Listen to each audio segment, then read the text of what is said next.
കൂടുതൽ വാർത്തകളും വീഡിയോകളും കാണാൻ ഈ ചാനൽ സബ്സ്ക്രൈബ് ചെയ്യുക. കൂടെ ബെൽ ബട്ടൺ അമർത്തുക. നമസ്കാരം. ഏഷ്യാനെറ്റ് ടിവിയുടെ എപ്പിസോഡിലേക്ക് എല്ലാ മാന്യപ്രേക്ഷകർക്കും ഹൃദയം നിറഞ്ഞ സ്വാഗതം. ഇന്നത്തെ നമ്മൾ വിഷയം വെച്ച് കഴിഞ്ഞാൽ അസമയത്ത് ഈ ജീവികൾ വന്നു കയറി കഴിഞ്ഞാൽ, അതായത് പല കാരണങ്ങൾ കൊണ്ട് ജീവികൾ നമ്മുടെ വീട്ടിൽ വന്ന് കയറാം. പഴയ കാലത്തൊക്കെ എന്ന് വെച്ച് കഴിഞ്ഞാൽ ഈ വീടുകളൊന്നും ഉണ്ടായിരുന്നില്ല, തരിശു ഭൂമികളായിരുന്നു. ജീവികൾ അവർ ഇഷ്ടപ്രകാരം വ്യവഹരിച്ച് കിടന്ന അവസ്ഥയാണ്. ഇപ്പോഴെന്ന് വെച്ച് കഴിഞ്ഞാൽ ഭൂമികൾ കുറഞ്ഞുകൊണ്ടിരിക്കുകയാണ്, അവർക്ക് ജീവികൾക്ക് താമസിക്കാൻ വേണ്ട സ്ഥലങ്ങൾ കുറഞ്ഞുകൊണ്ടിരിക്കുകയാണ്. എല്ലാം മനുഷ്യൻ കൈയേറി അവനായിട്ടുള്ള അണുകുടുംബ സമ്പ്രദായത്തിലുള്ള അവന് ഇഷ്ടപ്പെട്ട വീടുകൾ സ്ഥാപിച്ച് മതിലുകൾ സ്ഥാപിച്ചുകൊണ്ടിരിക്കുകയാണ്. അപ്പോൾ അവർക്ക് സാധാരണഗതിയിൽ അവർ എങ്ങോട്ട് പോകണം? അവർ ഓരോ വീടുകളിൽ ചെന്ന് കയറുന്ന അവസ്ഥകളൊക്കെ ഉണ്ടാകും. ചില ജീവികൾ വന്നു കയറി കഴിഞ്ഞാൽ നമുക്ക് അധപ്പതനങ്ങളായിരിക്കും ഉണ്ടാകുന്നത്. ചില ജീവികൾ വന്നു കയറി കഴിഞ്ഞാൽ ഭയങ്കര ഉയർച്ചകളായിരിക്കും നമുക്ക് ഉണ്ടാകുന്നത്. നേരത്തെ ഓരോ ജീവികൾ വന്നു കയറിയാലുള്ള ഫലങ്ങൾ ഞാൻ പറഞ്ഞിട്ടുണ്ട്. ഇതിപ്പോൾ നമ്മൾ പറയാൻ പോകുന്നത് എന്താണെന്ന് വെച്ച് കഴിഞ്ഞാൽ, അസമയത്ത്, അതായത് സമയദോഷ സമയം എന്ന് വെച്ച് കഴിഞ്ഞാൽ നമുക്ക് നട്ടുച്ച, ത്രിസന്ധ്യ, നടുപ്പാതിരാവ്, സന്ധ്യ കഴിഞ്ഞുള്ള സമയങ്ങളൊക്കെ നമുക്ക് അതിനകത്ത് കണക്കൂട്ടാം.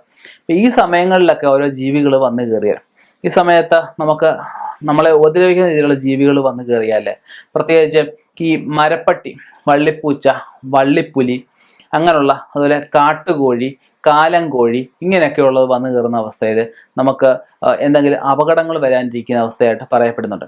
രാത്രി ചേരെ സന്ധ്യ കഴിഞ്ഞാൽ പിന്നെ ഈ കടന്തല്, അല്ലെ കടന്നൽ എന്നൊക്കെ പറയും, കടന്തല്, തേനീച്ച, ഇങ്ങനെയുള്ളത് മറ്റേ ഉപദ്രവിച്ച് കാണാറില്ല. സന്ധ്യ കഴിഞ്ഞിട്ട് നമുക്ക് അങ്ങനെയുള്ള ജീവികളുടെയൊക്കെ ഉപദ്രവം ഉണ്ടായിട്ടുണ്ടെങ്കിൽ, ശത്രുക്കളുടെ ഉപദ്രവം നമ്മുടെ ഭൂമിയിൽ വന്നിട്ടുണ്ടെന്ന് പറയാനാകും.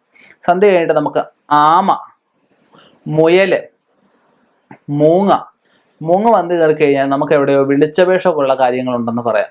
മൂങ്ങ തെക്ക് ഭാഗത്ത് വന്ന് ഇരുന്ന് മൂളിക്കഴിഞ്ഞു കഴിഞ്ഞാൽ നമുക്ക് ദൂരെ മരണം കേൾക്കാനുള്ള അവസ്ഥയും, തെക്ക് കിഴക്ക് ഭാഗത്ത് വന്നിരുന്ന് കഴിഞ്ഞാൽ അടുത്ത് മരണം കേൾക്കാനുള്ള അവസ്ഥയാണ് പറയപ്പെടുന്നത്. വവ്വാല് വന്ന് കയറി കഴിഞ്ഞാൽ നമുക്ക് എന്തോ പ്രേതദോഷം നമുക്ക് ഉണ്ട്. രാത്രിയിലൊക്കെ പറഞ്ഞു നടക്കുന്ന അവസ്ഥ, രാത്രി ജീവികളാണ്. എന്നിരുന്നാൽ പോലും നമ്മുടെ വീട്ടിൽ കയറി പോവാതെ നിൽക്കുന്ന അവസ്ഥയിലൊക്കെ വവ്വാലൊക്കെ കയറി വന്നു കഴിഞ്ഞാൽ ചാത്തം ബാധാദോഷം അല്ലെ എന്തെങ്കിലും പ്രേതബാധാദോഷമൊക്കെ വന്നു കയറിയിട്ടുണ്ട് എന്നൊരവസ്ഥ നമുക്ക് പറയാൻ സാധിക്കും.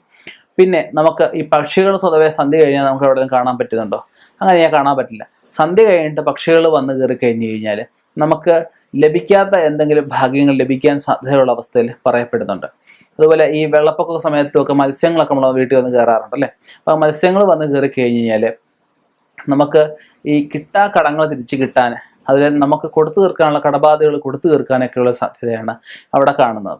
അതുപോലെ ഈ മറ്റു പട്ടികളൊക്കെ ഉപദ്രവിക്കുമ്പോൾ സാധാരണ നാടൻ പട്ടികളോ ഒക്കെ നമുക്ക് ഈ ചോര ഒലിപ്പിച്ചുകൊണ്ടോ കടിയൊക്കെ ഇട്ടിട്ടോ ഒക്കെ നമ്മുടെ വീടുകളിൽ വന്ന് കയറാം.